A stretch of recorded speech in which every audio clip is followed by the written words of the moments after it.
Halo guys, perkenalkan nama saya Sonia Sarinoi. Saya dari program studi akuntansi perpajakan dengan NIM 2302010049. Nah, di sini saya akan membacakan materi atau penonton materi presentasi. Nah, yang pertama, laporan bisnis. Laporan bisnis sebagai suatu pesan yang objektif, tersusun teratur yang digunakan untuk menyampaikan informasi dari suatu bagian organisasional atau dari suatu institusi, lembaga ke lembaga yang lain untuk membantu pengambilan keputusan atau pemecahan masalah. Dan ada beberapa jenis-jenis laporan, yaitu satu, berdasarkan fungsinya, kedua, berdasarkan subjeknya, ketiga itu berdasarkan keaslian. Nah, yang pertama itu ada berdasarkan fungsinya.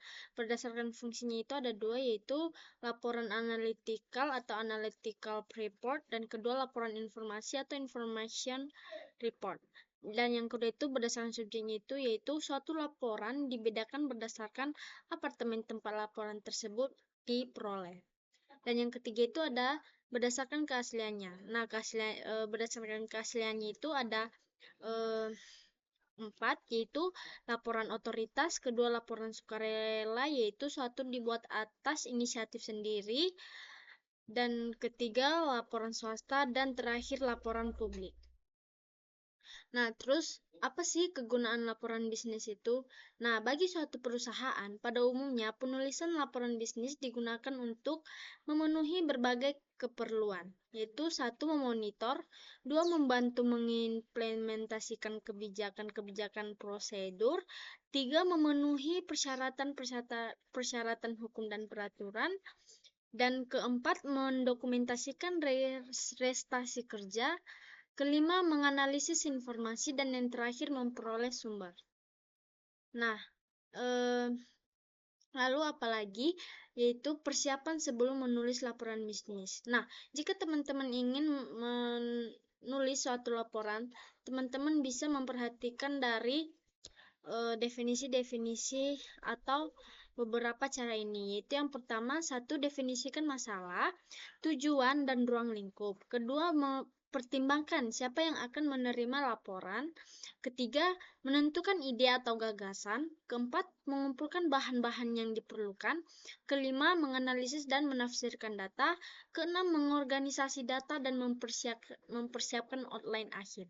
Nah, buat teman-teman jika ingin membuat laporan, jangan sembarangan dibuat saja, tetapi harus ada yang harus diperhatikan. Nah, apa aja sih organisasi tubuh laporan bisnis? Nah, ada um,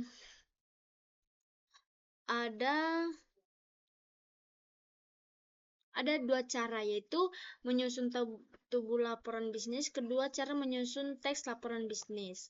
Nah, yang pertama itu cara menyusun tubuh laporan bisnis. Ada dua, yaitu dengan cara deduktif dan cara induktif. Dan yang kedua itu cara menyusun teks laporan bisnis ada 5 ya.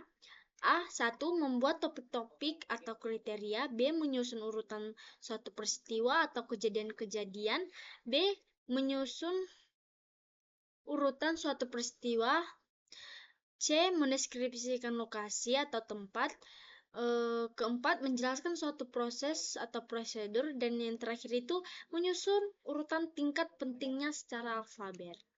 Nah, jadi begitu saja teman-teman, semoga apa yang saya paparkan kepada teman-teman semua, semoga teman-teman mengerti. Terima kasih.